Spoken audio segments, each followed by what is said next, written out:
Hello, hello! On est en live! Je vais vous laisser le temps d'arriver, de vous connecter, de recevoir la notification du live. Si tu es là avec moi, fais-moi un petit coucou. Si tu es en replay, tu es bienvenue à me dire que tu es là en replay. Je vais aller... Là, j'ai la misère avec mon ventilateur parce qu'il fait vraiment chaud aujourd'hui. OK. Je vais aller chercher le live sur mon ordi. Et comme ça, je vais pouvoir voir vos commentaires en même temps qu'on se jase. Fait que le sujet du jour, de ce soir, on parle d'intellectualiser nos relations. J'ai pas annoncé le live, fait que c'est comme spontané. Vous allez peut-être plus être nombreuses à le regarder en replay, puis c'est vraiment correct. Il n'y a pas de stress avec ça. Faites-moi un petit coucou quand vous arrivez. Donc, intellectualiser les relations, qu'est-ce que je veux dire par là? C'est d'analyser tes relations, analyser tes relations au lieu de les vivre, au lieu de les ressentir. Quand on tombe dans l'hypervigilance et dans l'analyse de tout ce qui se passe. Je me rends compte que j'ai brûlé peut-être un petit peu aujourd'hui. Ou c'est ma couleur de quand que j'ai très chaud. En tout cas, c'est pas grave. On va voir demain si c'est brûlé ou si c'était juste aujourd'hui que des fois quand il fait chaud, hein, on vient rouge. Bon, alors, dis-moi si tu te reconnais là-dedans, parce que c'est de ça qu'on parle ce soir. Est-ce que ça t'arrive le soir d'analyser ce qui s'est passé dans ta journée avec tes relations? Est-ce que ça t'arrive de prendre le temps de comme tout analyser qu'est-ce qui s'est passé dans ta journée, qu'est-ce qui s'est passé dans tes relations, qu'est-ce qui s'est dit? Est-ce que tu prends comme le temps de tout décortiquer les comportements de l'autre personne, de chercher la logique, ou est-ce que des fois tu rumines, tu repasses, ruminer c'est repasser les mêmes choses dans ta tête. Est-ce que tu rumines sur des conversations, sur des comportements, sur des situations qui se sont passées avec les autres personnes dans tes relations dans la journée? Est-ce que tu te reconnais là-dedans, le fait de te demander OK, pourquoi cette personne-là, elle a agi comme ça? Pourquoi moi, j'ai réagi comme ça? Qu'est-ce que ça veut dire? Puis, c'est bien, là, en tout cas, je dirais pas tout de suite ce qui est bien et ce qui est pas bien. Juste, dis-moi si tu te reconnais là-dedans. De te demander pourquoi l'autre personne a réagi de même? Pourquoi moi, j'ai réagi de même? Qu'est-ce que ça peut vouloir dire? Parce qu'on s'entend que tout ce que je nomme là, il y a de l'anxiété là-dedans. Je vais voir, là, je vois qu'il y a du monde qui commence à se connecter. Fait que je vais voir si j'ai des commentaires déjà. Faites-moi un petit coucou quand vous êtes là. Allô? OK.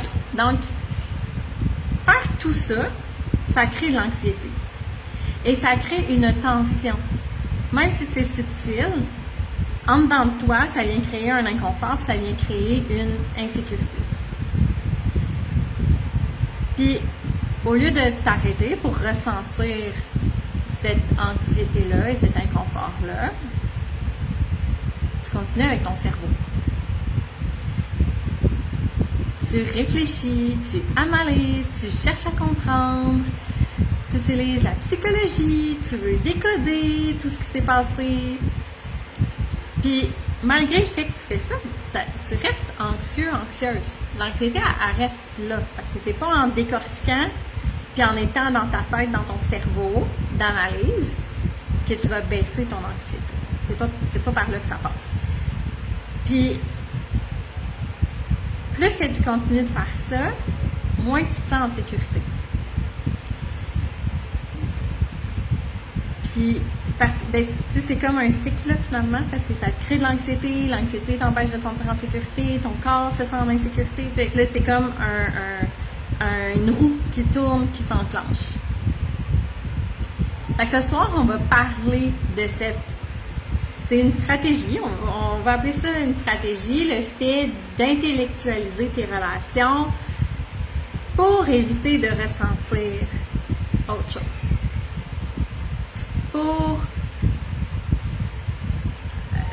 ça peut être causé probablement par la peur du rejet, la peur, l'insécurité, tout ça. Que tu me suis jusque-là. Parce que là, on va rentrer dans pourquoi qu'on fait ça.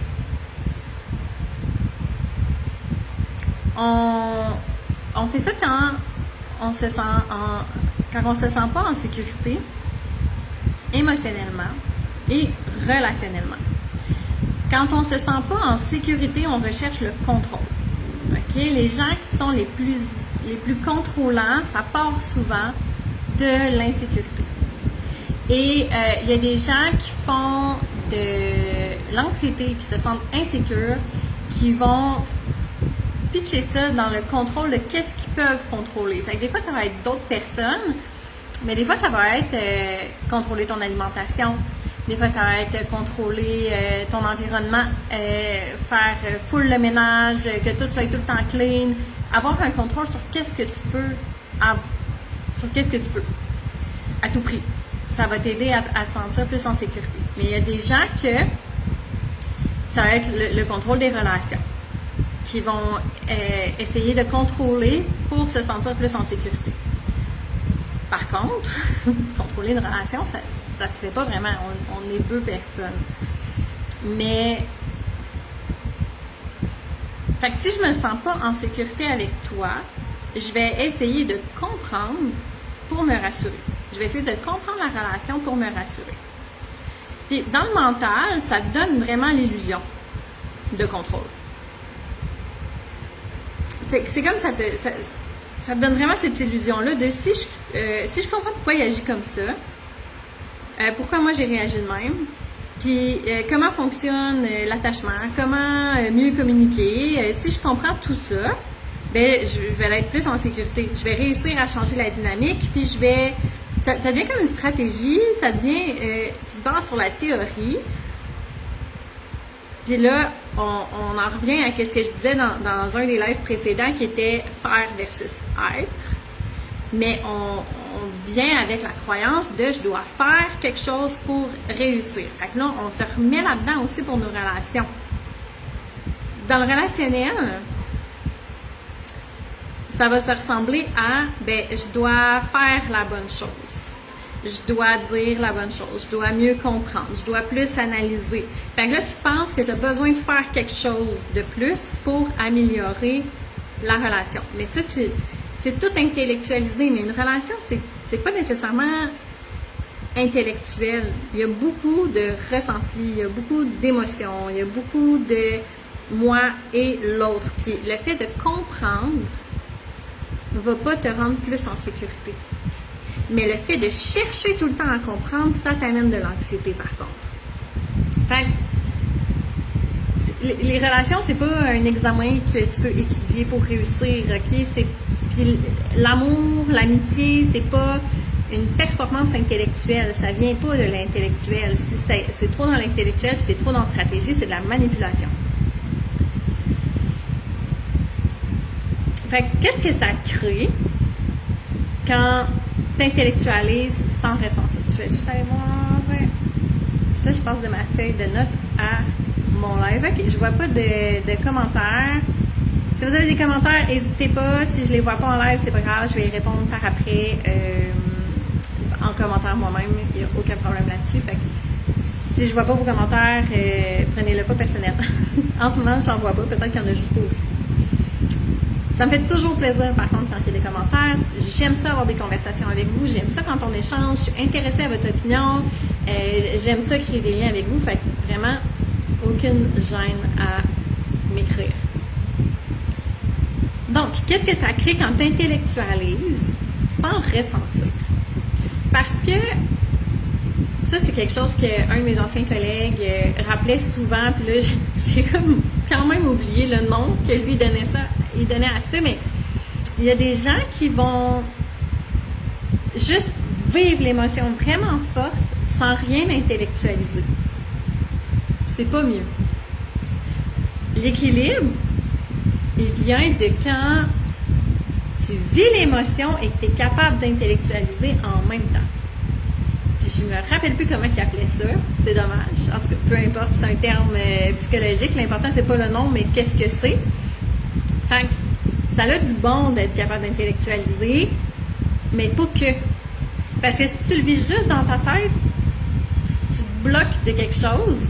Puis si tu le vis juste émotionnellement, bien souvent, ça va être démesuré parce que tu n'as pas été comme amener ça à ta conscience puis intellectualiser, comprendre un peu quand même qu'est-ce qui se passe plutôt que de juste déborder ton émotion. Donc, je veux faire cette nuance-là qui est importante, OK? Le but, c'est pas d'arrêter de réfléchir. C'est bon? C'est pas ça le but de mon message. On veut pas être contrôlé par nos émotions non plus. On veut pas être tout le temps réactif, sans conscience, puis juste d'être comme tout le temps quelqu'un qui explose puis qui est en réaction. On veut pas ça non plus. L'objectif, c'est vraiment de ressentir et réfléchir. Et quand tu fais juste réfléchir, c'est ça le sujet du live ce soir, c'est souvent ça avec les people pleasers en fait. Quand tu fais juste réfléchir, c'est que tu te coupes de tes émotions. Excuse-moi, quand tu fais juste réfléchir, oui. Tu te coupes de ce que tu ressens, tu te coupes de tes émotions. Fait que tu vas expliquer les choses au lieu d'écouter comment ça te fait sentir, au lieu d'écouter ton ressenti, ton émotion, ton intuition. Tu vas analyser au lieu de vraiment voir c'est quoi tes besoins. Est-ce qu'ils ont été répondus ou pas? Tu vas aller excuser, tu vas aller expliquer, tu vas aller analyser. Puis tu vas rationaliser tout au lieu de poser tes limites. Ça aussi, ça peut être quelque chose. Ah, mais là, cette personne-là, elle a dit ça à cause que, ou elle a réagi de même à cause que. Tu vas aller expliquer pourquoi l'autre a dépassé ta limite au lieu de vraiment aller la répéter quelle est ta limite. Parce que on peut comprendre l'autre. Ça ne nous empêche pas de mettre nos limites, même si on comprend pourquoi l'autre a réagi comme ça. Puis, le fait de tout le temps se demander pourquoi l'autre a réagi comme ça, puis de rationaliser ça, de l'analyser, puis de vraiment comme mettre autant l'emphase sur qu'est-ce que l'autre a dit et a fait, on fait ça au lieu de se demander, puis ça, souvent, c'est ça. C'est la partie qu'on fait pas. Est-ce que moi, je me sens respectée? Comment moi, je me sens là-dedans? Parce qu'on est tellement porté à analyser l'autre, puis à comprendre l'autre, parce que ça fait partie de nos mécanismes de défense en étant people pleaser. On se connecte à l'autre, on projette tout sur l'autre, puis c'est comme on oublie que nous, on existe. Ben, souvent, c'est ça, c'est qu'on se demandera pas, ben moi, comment je me sens là-dedans? Est-ce que je me sens respectée? Est-ce que je suis d'accord avec ce que l'autre a fait? Est-ce que mes limites sont dépassées? On va juste essayer de comprendre l'autre. Ou si on a réagi, on va se demander si on a réagi trop fort. Est-ce qu'on était correct? On va se remettre en doute tout le temps. Ça fait partie du people pleasing. Est-ce que j'ai overreact? Est-ce que je l'ai trop mal pris? Parce que dans le fond, c'est cette personne-là, puis là, on va expliquer le comportement de l'autre, puis on va aller se discréditer les fois qu'on va avoir ressenti et réagi selon ce qu'on a ressenti. Puis ça peut nous amener à justifier, comme j'ai dit, mais on peut aller jusqu'à justifier des comportements qui sont blessants. Ça se peut qu'on aille rationaliser des red flags. Ça se peut qu'on aille suranalyser une relation. Qu'on aille calculer les choses. Qu'on aille s'adapter à qu'est-ce qu'on a calculé et qu'est-ce qu'on a analysé. On va aller se mouler à ça. C'est ça notre problème de people pleaser. Puis, pendant tout le temps que tu cherches à comprendre et que tu intellectualises, qu'est-ce qui se passe ici? Est-ce que tu es là? Ton monde intérieur, il est comme sur mute. Tu es complètement déconnecté de toi. Tu es plugué à l'autre. Tu te déconnectes de toi pour mieux comprendre l'autre. Parce que tu penses que comprendre l'autre veut dire sécurité relationnelle. Tu penses que si tu le comprends, tu vas être en sécurité. Si tu le comprends, tu peux le contrôler. Donc, c'est sécuritaire. Est-ce que tu me suis jusque-là? Est-ce que ça fait du sens pour toi? Je vois pas vos commentaires. Je sais pas s'il y en a. OK. Il y a une vérité qu'on oublie des fois, et je vais la répéter ici. C'est pas une vérité qui est très très le fun à entendre, mais je crois que c'est nécessaire. On se dit les vraies choses ici. Tu n'as aucun contrôle sur l'autre. Tu peux tout comprendre. Avec la plus calée en psychologie, tout comprendre. Son enfance, sa méthode d'attachement, ses blessures, ses mécanismes. Ça ne change rien à la volonté de la personne. Tu ne peux pas forcer quelqu'un à évoluer.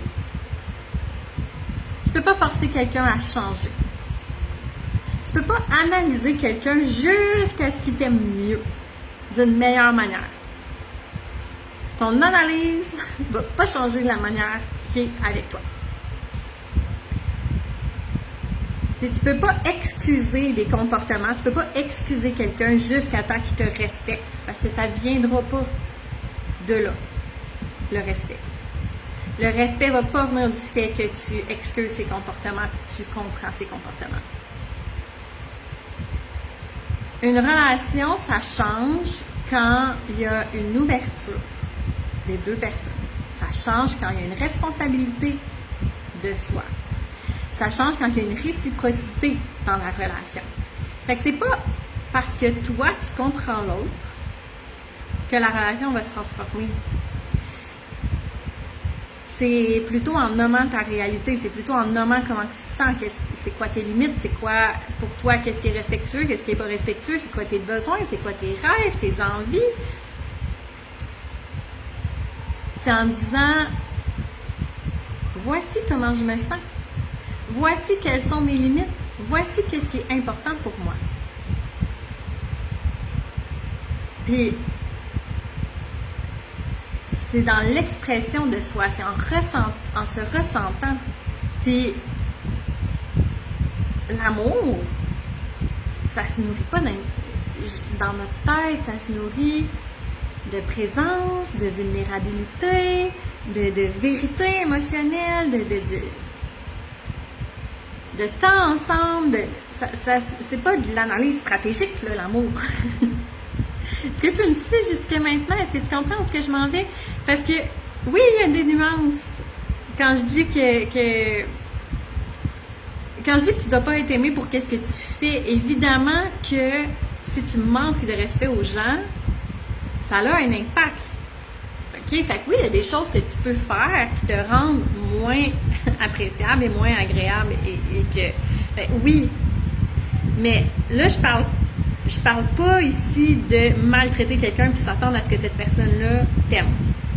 Je te parle pas d'ignorer les besoins de l'autre personne ou de jamais faire de petites attentions pour cette personne-là, la personne que t'aimes. Ça, tu peux continuer à faire plaisir aux gens, OK? C'est bien si ça te fait plaisir, si tu le fais par amour, puis que c'est par volonté de faire plaisir à l'autre, puis que ça vient pas te sacrifier, puis ça vient pas te gruger. Tu peux continuer, en fait, je t'encourage fortement à faire plaisir aux gens, puis à avoir des petites attentions, puis à leur démontrer ton amour. Mais ta motivation de le faire devrait être de lui faire plaisir. Ça devrait pas être que la personne t'aime plus. Est-ce que tu vois la nuance? Quand tu fais une petite attention pour quelqu'un, est-ce que c'est pour lui faire plaisir ou pour qu'elle t'aime plus? Est-ce que c'est pour toi recevoir de l'amour ou c'est pour qu'elle reçoive ces petites attentions-là? De où ça part? Ou est-ce que ça part d'une peur? D'une peur que cette personne-là t'aime plus, d'une peur que tu aies parlé trop fort, d'une peur que t'es trop extravagant, trop souriante, trop bubbly, puis on t'a souvent dit que t'étais trop bubbly, fait que là t'essaies de compenser avec autre chose. Est-ce que ça part d'une peur? Est-ce que ça part d'un besoin d'amour? Ou c'est vraiment par amour pour l'autre, pour que l'autre se sente bien, pour que l'autre soit content, que tu as eu cette inspiration-là à l'intérieur de toi? Parce que ton cerveau, il peut utiliser toutes ces nuances-là pour éviter d'aller voir qu'est-ce qui te fait peur. Fait que, quand même, si on retourne à la question, est-ce que tu dois performer pour être aimé? Si l'amour vient de ce que tu fais, c'est un amour qui est conditionnel, transactionnel et probablement fragile. Et c'est normal que si c'est le cas, c'est normal que tu te sentes insécure là-dedans. Mais quand c'est ta croyance, c'est toi-même qui te fait vivre cette insécurité-là. Si tu as la croyance... Fait, OK. Là, c'est peut-être... j'essaie d'expliquer ça. Il y a vraiment des relations qui sont utilitaires et conditionnelles. Et il y a vraiment des gens dans la vie qui vont être avec nous pour qu'est-ce qu'on leur apporte. Et qui sont vraiment là pour qu'est-ce qu'on fait et non qui on est. Et ça, c'est des relations qui sont malsaines, qui sont stressantes et que c'est normal que tu te sentes anxieuse dans cette relation-là. Par contre, quand on est people pleaser, des fois, on a des croyances, on a des peurs, des pensées, des croyances limitantes. Donc, on peut nous-mêmes avoir la croyance que peu importe la relation dans laquelle on est, on doit faire quelque chose pour garder cette personne-là. Parce que c'est ce qu'on a appris et compris quelque part dans nos relations. On doit faire quelque chose pour que l'autre reste avec nous. Fait que là, est-ce que vraiment... Ben, dans les deux cas, en fait, on ne veut pas non plus être dans une relation qui est utilitaire et qui est conditionnelle. Fait que de toute façon, si cette personne-là est là seulement pour ce que tu fais, c'est une bonne chose qu'elle s'en aille. Mais si c'est juste une croyance, ben cette personne-là va rester. Même si tu arrêtes de faire plein de choses que tu faisais seulement parce que tu avais peur. Cette personne-là, les gens autour de toi, tu veux qu'ils t'aiment pour qui tu es. Puis il y a sûrement des gens, si je te demande de me décrire pourquoi ta meilleure amie, c'est ta meilleure amie, ou pourquoi tu aimes ton frère, tu vas pas me dire « Ah, ben mon frère, je l'aime parce qu'il me fait des livres à tous les mercredis pour aller à l'épicerie. » Si tu dis ça, questionne-toi. Tu es probablement dans une relation, tu utilises ton frère. Parce que s'il arrête d'aller te porter à l'épicerie, est-ce que tu l'aimes encore? Ou tu l'aimais juste pour ce qu'il faisait? Ça, c'est malsain.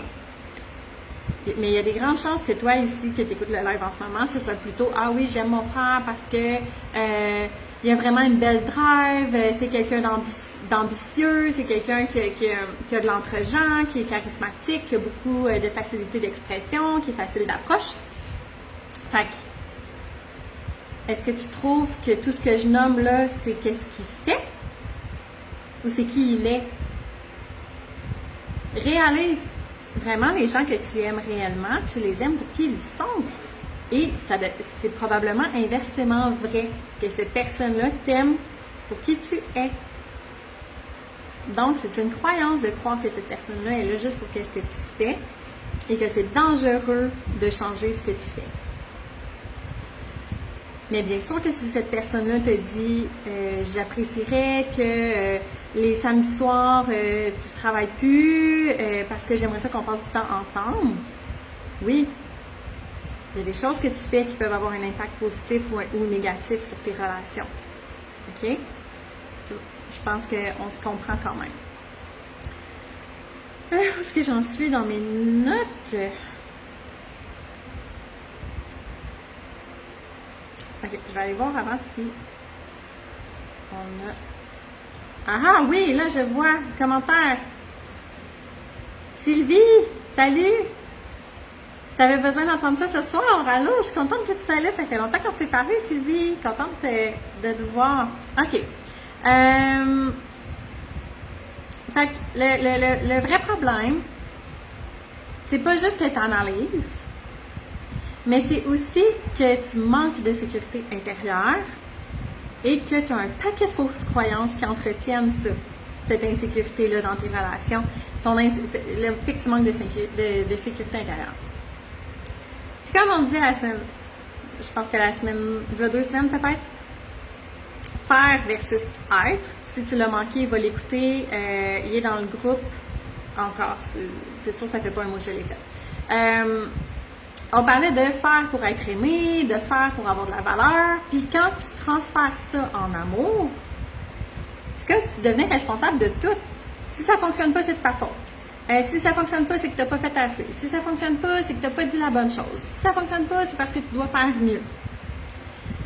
Tu prends la relation au complet sur tes épaules alors que vous êtes deux personnes dans cette relation-là. Elle ne repose pas que sur toi. Une relation, c'est pas une équation à résoudre, c'est pas si je fais ça plus ça, ben ça va égaler tel résultat. C'est pas comme ça. C'est une relation, c'est je suis, tu es, et on se rencontre là-dedans. Puis pour ça, il faut que tu sois capable d'être pleinement toi. Il faut que tu sois capable d'être, pas en train de faire, pas en train de performer. On va faire une petite visualisation. J'aimerais ça qu'on prenne le moment. Donc, tu peux t'installer, ferme tes yeux. Quand tu es prêt, prends des respirations.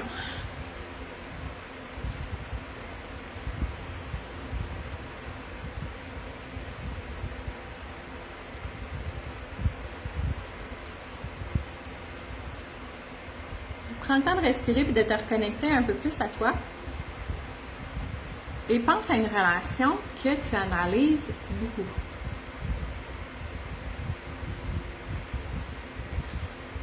Une relation qui revient souvent dans ta tête.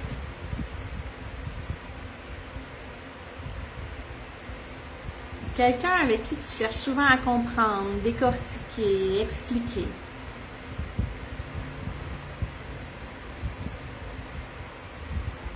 Continue de respirer, puis maintenant, au lieu de réfléchir, essaie de descendre dans ton corps. Rentre à l'intérieur de toi, dans ton centre. Ça peut être dans ton ventre, dans ton chest. Laisse ton mental de côté et laisse ton corps réagir. Observe-le. Comment tu te sens dans ton corps? Et je vais te poser quelques questions. Puis vraiment, observe comment ton corps réagit. Laisse ton mental au repos. Puis vérifie. Est-ce que ton corps se détend? Est-ce que ton corps se contracte? Est-ce que tu sens de la paix? Réfléchis à la relation qui te revient souvent en tête, que tu es souvent en train d'analyser.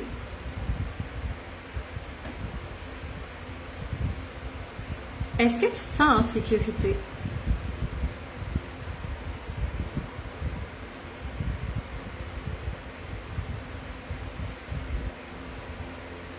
Est-ce que tu te sens en sécurité?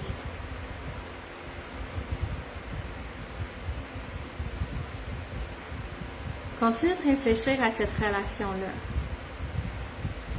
Est-ce que tu te sens respecté?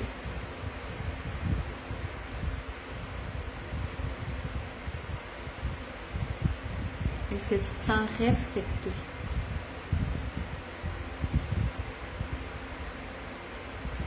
Observe comment ton corps réagit. Continue de penser à cette relation que tu analyses beaucoup. Est-ce que tu te sens choisi?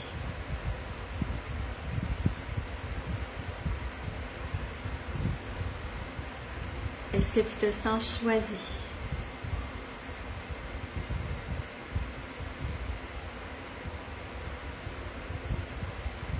Est-ce que tu peux être toi?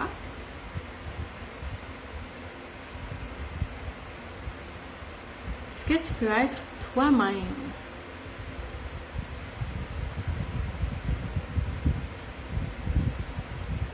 Observe ce que ton corps fait.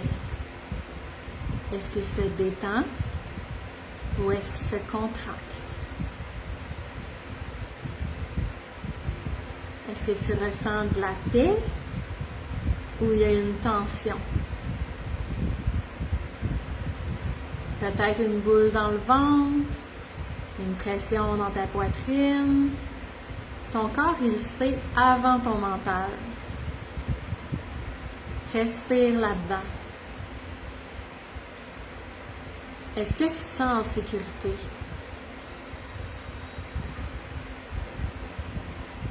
Est-ce que tu te sens respecté? Est-ce que tu te sens choisi? Et est-ce que tu peux être toi-même?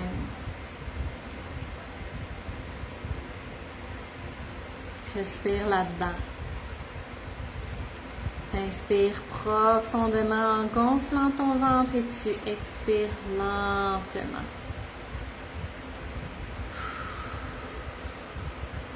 Puis laisse tomber le besoin de comprendre. En ce moment, tu ressens, tu respires.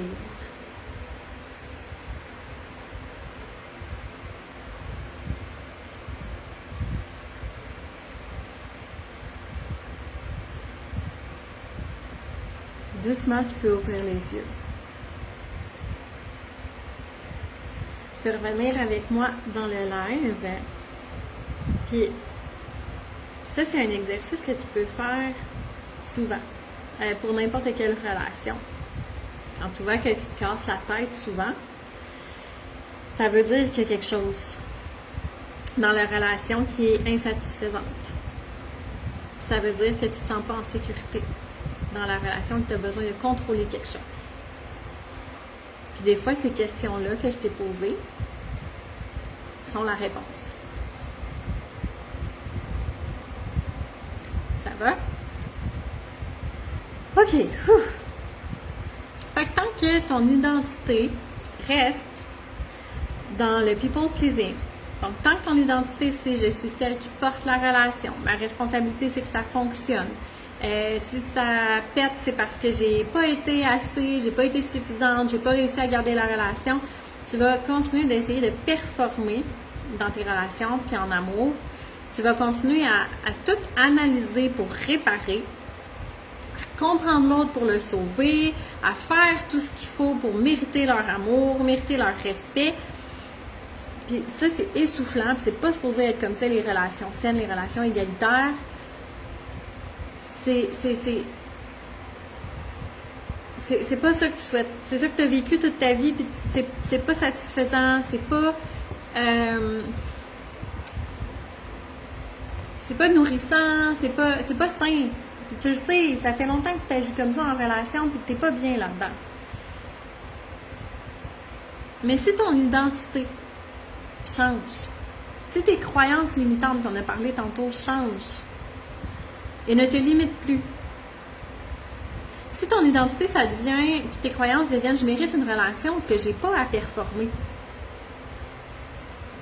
Je mérite d'être aimée pour qui je suis. Je suis pas responsable de tout dans les relations. Si ça devient tes nouvelles croyances, tu chercheras plus le contrôle. Tu vas chercher la connexion. Mais ça te demande une sécurité intérieure qui est solide. Puis, je vais te demander, OK, si mettons, moi, je te dis ça. Moi, là, dans la vie, je mérite des relations parce que j'ai pas besoin de performer. Je mérite des relations parce que je suis aimée pour qui je suis pleinement. Je suis pas obligée d'être tout le temps en train de faire quelque chose. Puis, je suis pas responsable de tout dans la relation. On est deux, on a nos parts de responsabilité pour que ça marche tous les deux. Est-ce que ça fait du sens pour toi quand je te dis ça? Est-ce que tu me crois que moi, mes relations, c'est comme ça? Est-ce que tu te dis, mon Dieu, ça n'a pas de bon sens, qu'est-ce qu'elle dit quand elle dit ça? Ou tu crois que oui, je peux avoir des relations comme ça? Parce que si tu crois que moi, je peux avoir des relations comme ça, que ça peut fonctionner de même, que je peux vraiment mériter une relation parce que j'ai pas besoin de performer, parce que je suis aimée pour qui je suis, ça veut dire que si c'est possible pour moi, c'est possible pour toi aussi. Pourquoi toi, ce serait différent qu'une autre personne? Pourquoi toi, tu peux aimer les gens pour qui ils sont réellement, mais que les gens ne pourraient pas t'aimer toi pour qui tu es? Là, je te pose cette question-là et probablement que tu as des raisons qui montent. T'es pas assez intelligente, t'es pas assez fine, t'es pas assez belle, t'es pas assez drôle, t'es pas assez le fun.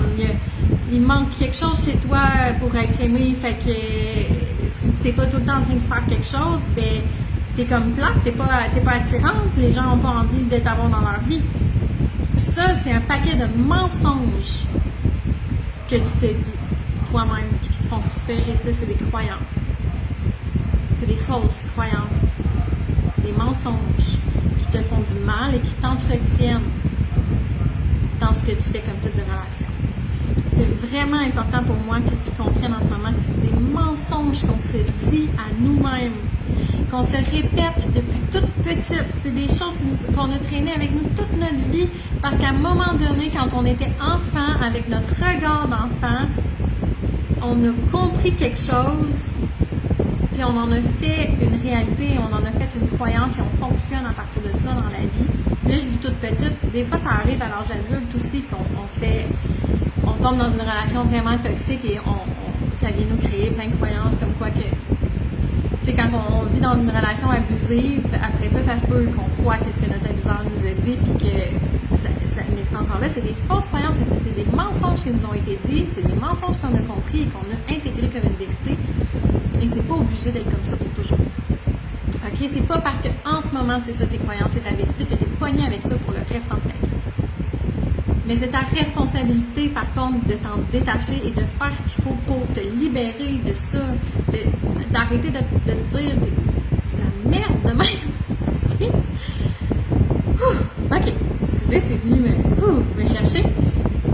Fait que ton identité peut devenir de je mérite une relation parce que j'ai pas besoin de performer, je mérite une relation où ce qu'on m'aime pour qui je suis. Parce que c'est pas vrai que je suis pas assez belle, que je suis pas assez fine, que je suis pas assez drôle, que je suis pas assez fun, que je suis pas assez intelligente. C'est pas vrai. C'est pas vrai que t'es pas assez fine, que t'es pas assez belle, que t'es pas assez intelligente, que t'es pas assez le fun, que peu importe c'est quoi la croyance que t'as, pourquoi que les gens pourraient pas t'aimer avec juste qui t'es, c'est des mensonges que tu te répètes.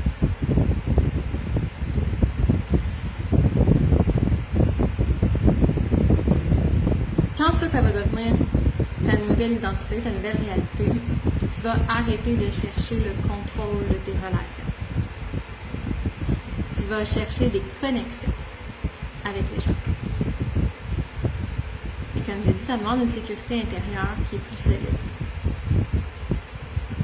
Quand tu lâches le contrôle, tu dois être capable de tolérer l'incertitude. C'est quelque chose qui est confrontant et qui demande une sécurité intérieure, qui demande une solidité intérieure. Mais c'est par là que tu vas avoir des relations qui sont saines. Fait que la première relation que tu dois nettoyer et guérir, c'est ta relation avec toi-même. Donc, j'ai envie de dire ta relation avec Dieu aussi, mais si je te ramène entre toi et les autres, c'est avec toi. Ta relation avec toi. Fait que tu peux, si je te fais une petite conclusion, un petit wrap-up, tu peux pas analyser quelqu'un, ça ne te fera pas changer le fait que tu l'analyses. Tu peux pas performer pour créer une sécurité.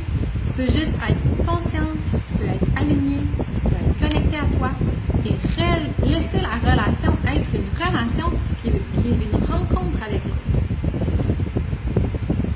Ça s'applique pas juste aux relations de couple. Tout ce que je te dis là, ça peut être une relation avec ta famille, avec tes amis, au travail, partout où tu crois que tu dois faire quelque chose pour mériter.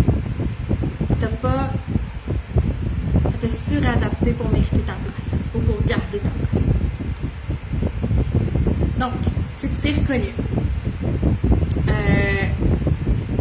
arrêter d'intellectualiser tout ça va pas se faire juste en apprenant plus sur la psychologie et en continuant d'analyser et d'intellectualiser les choses. Ça va se faire en construisant ta relation avec toi-même, en construisant ta sécurité intérieure qui est réelle.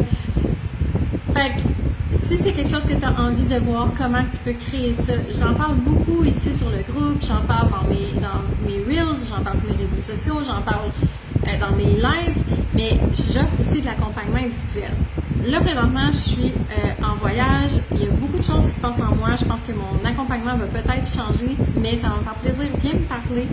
On peut en parler, on peut en jaser. On va voir de quelle manière, si tu veux un accompagnement, on va voir de quelle manière que je peux t'accompagner. Je vais t'expliquer les outils que j'utilise. Mais jusqu'à maintenant, dans la méthode SLI, donc avec les femmes qui ont déjà fait le programme, On travaille sur tes stratégies de survie, on travaille sur ton besoin de contrôle, puis c'est pas directement sur ça qu'on travaille, on va pas l'intellectualiser, mais le fait que ton identité change, le fait que ta relation avec toi-même, le fait que ta sécurité intérieure se bâtit, il y a des changements qui se font dans ta vie. Fait que, tranquillement, tu es capable de ressentir sans paniquer. Tranquillement, tu apprends à réguler ton système nerveux. Tranquillement, ton identité en relation change.